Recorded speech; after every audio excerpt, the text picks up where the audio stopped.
আমি মৃত্যুকে এত ভয় পাই না। I think when it will come to me I'll embrace আমি অনেক সময় স্বপ্নে দেখি আমি উঠছি, আমি মানে 10 তলা থেকে পড়ে যাচ্ছি, এই টাইপেরই দেশের বাইরে ঘুরতে যাচ্ছি, মজা করছি, এগুলোই আমার স্বপ্ন। আমার আমার 6টা বেবি আছে, বেবিদের সাথে আমি ফান করছি।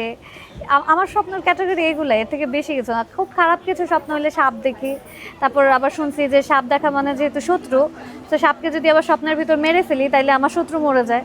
তা আবার যখন সাপ দেখার পর উঠি, আবার একটু ঘুমায় সাপটাকে মেরে তারপর আবার শত্রুটারে মেরে আবার মানে ঠিক হয়ে আর কি উঠে যায়। স্বপ্নটা তো সবাই দেখে আই থিঙ্ক, যে কোথাও থেকে পড়ে যাচ্ছে, 10 তলা থেকে না হলেও হঠাৎ করে দেখা যায় যে স্বপ্নের ভিতর কোথাও এক জায়গা থেকে আমরা পড়ে যাচ্ছি, পড়ে যাওয়ার স্বপ্ন সবাই দেখে। তো এটা বেশ স্বপ্ন আমারও আসে মাঝে মাঝে। মানে যখন 10 তলা থেকে পড়ে যান, ঘুম থেকে ওঠেন, যে জেগে দেখেন যে কি আমি পড়ে গেছি, তখন ওই অবস্থায় জাগার পর কি অবস্থা হয় আপনার মনে হয়? জাগার পর নর্মাল হয়ে যায়, দেখি না আমি আমার বেডেই আছি।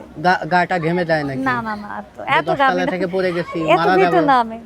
না আমি আমি actually I don't know, it will sound different, but আমি মৃত্যুকে এত ভয় পাই না। I think when it will come to me I'll embrace it.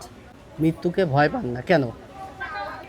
I think it's a part of life. আমাকে আল্লাহ যতটুকু টাইম দিয়েছেন, আমি ট্রাই করি আমার লাইফটাকে সুন্দর করে পরিচালনা করার, সুন্দর করে মানে কাটানোর। আমার ফ্রেন্ডস অ্যান্ড ফ্যামিলিকে আমি টাইম দিই, আমার নিজেকে আমি অনেক টাইম দিই, আমি ভালোবাসি আমার লাইফটাকে অনেক। তো যতটুকু আমি আমার এই লাইফে পেয়েছি বা পাচ্ছি বা পেতে যাচ্ছি, এটা আমার জন্য এনাফ। আর যখন আমার এই টাইমটা থাকবে না, তখন আমার মনে হয় যে ঠিক আছে, I lived my life the best. আচ্ছা আপু, দিনের মধ্যে কতবার মৃত্যুকে স্মরণ করেন? আই ডোন্ট নো, আমি গুনি নাই কখনো। মানে স্মরণ হয় নাকি? হ্যাঁ, সংবাদ শুনলে, মৃত্যু সংবাদ শুনলে বা অনেক সময় অবশ্যই স্মরণ হয়। মানে কেন স্মরণ হবে না? আপনার বেঁচে থাকার শখ কতদিন? আমার মনে হয় যে আল্লাহ ইজ দ্য বেস্ট প্ল্যানার। উনি আমার জন্য সবচাইতে সুন্দর জিনিসটাই প্ল্যান করে রেখেছেন। উনি যতদিন আমার হায়াত রেখেছেন আমি ততদিনই বেঁচে থাকবো। আমার কোনো শখ আল্লাহ নাই এখানে। তারপরে মানুষের শখ থাকে না, আমি 200 বছর জীবিত থাকবো? না, আমার 200 বছর বাঁচার কোনো ইচ্ছা নাই। আমার মনে হয় যে মানুষ দিন দিন খারাপের পর খারাপ হয়ে যাচ্ছে, দুনিয়াটা আর আগের মতো নাই, অনেক খারাপ হয়ে যাচ্ছে। আমার এই দুনিয়া উপরে মনটা অনেকটা উঠে গিয়েছে। I think death is a freedom, so someday it will come to me and I'll embarrass.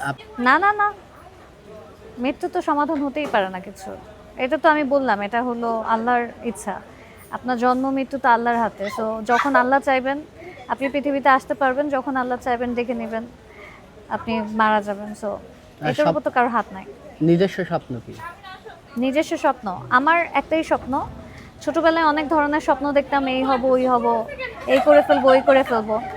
এখন আমার যে স্বপ্নটা সেটা হলো I just want piece and happiness in life. আমি জাস্ট একটা হ্যাপি পারসন হতে চাই, আমি একটা সুখী মানুষ হতে চাই, এটাই আমার স্বপ্ন।